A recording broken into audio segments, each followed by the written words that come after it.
Hello and welcome back to another composer reaction video. Today we are going to be listening to, analyzing, and breaking down Spiders by Slipknot. This song was released on We Are Not Your Kind, the album that released in 2019. And this is one of the cooler songs, I think, on the album. This is one of the more interesting pieces of music on the album, I find. Without further ado, I'll give you my thoughts along the way, so let's just jump right into it.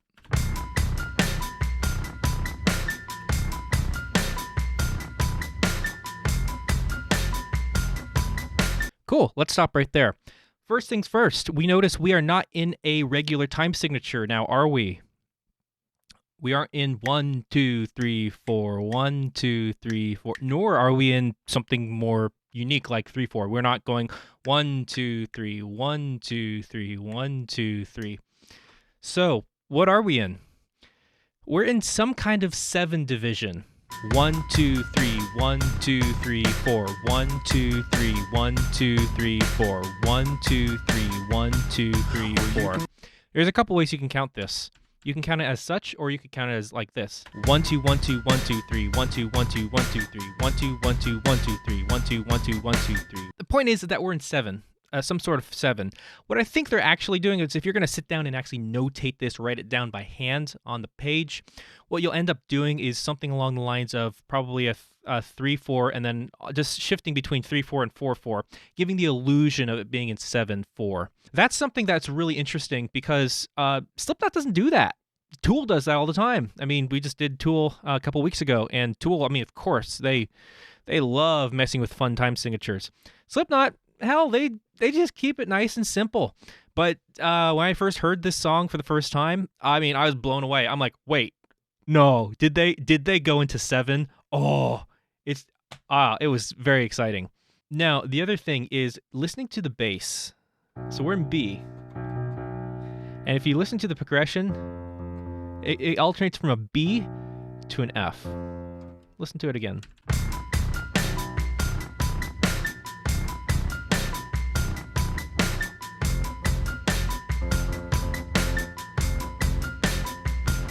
That is the interval of a tritone, and tritones typically have a very unresolved, tense sound to them. Very characteristic of something bad about to happen. We find this in the music of the 19th century, particularly of Franz Liszt. It's been used even before that. The point, though, is that the interval of a tritone, the reason it sounds tense and dissonant is because it really wants to resolve outwards or inwards as such. Like this. It really wants to resolve outwards or inwards by half a step. But if you're just playing it by itself naked,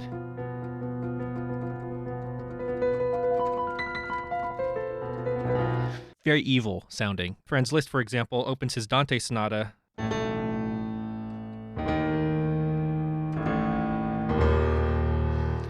The other thing I noticed that you very rarely hear in Slipknot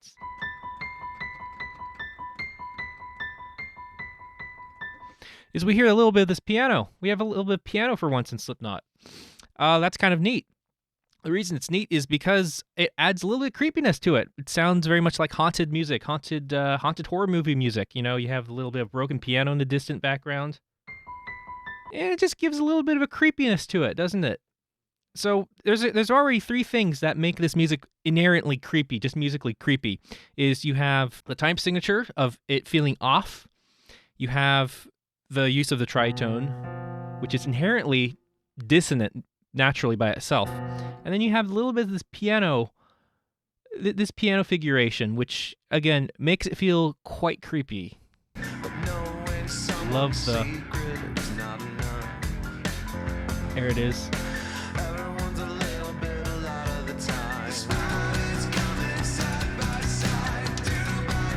Grounded.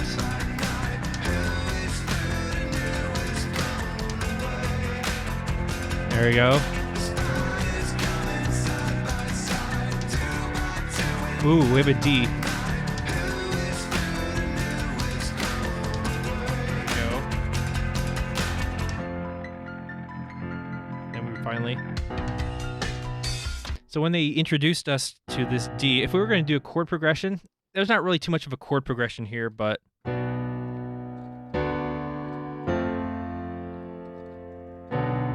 probably something along those lines. So you have a B minor chord.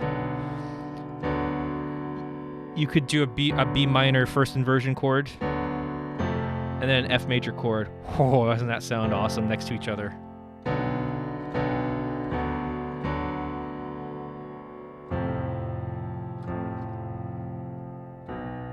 Oh man, that sounds pretty evil next to each other, huh? Yeah, so this is already very, very interesting music. Now is not the time. Love the muted guitars. You have the clap, now you have new stuff happening, new layering.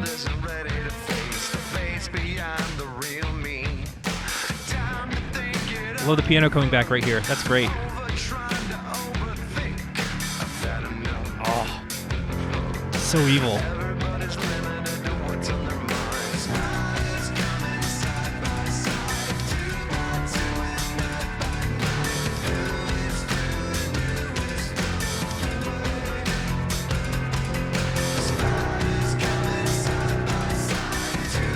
To end duet, night by night.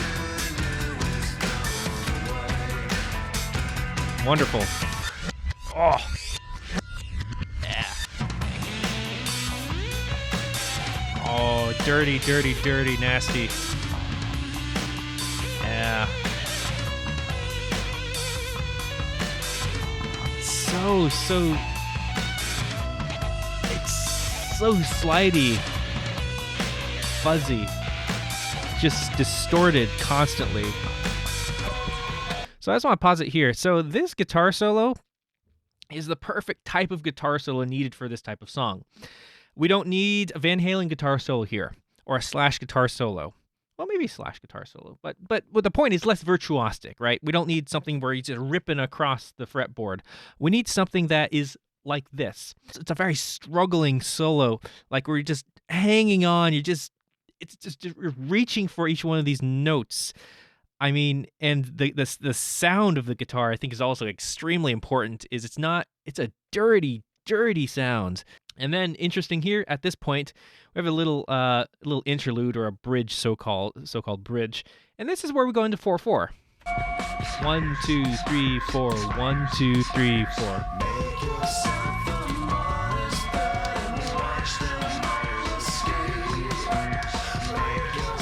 Yeah.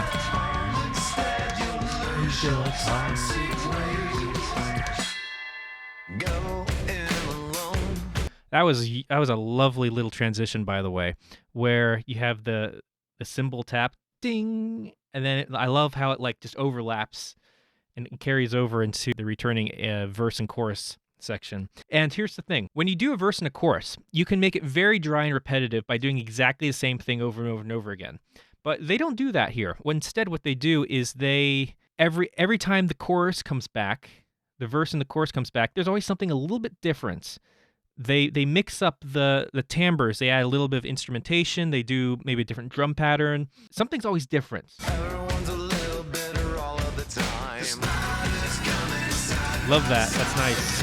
Let's get right into it. Let's jump right into it.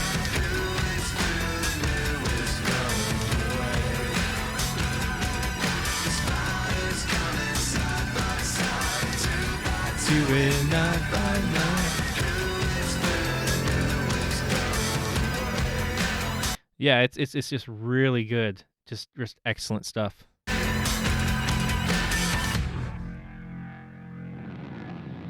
Oh. Even the very end, I always think it sounds very flatulent at the very end. Overall, it's a really good song. It's a really good song. It's not my favorite off the album, but it's definitely a very artistic piece of music.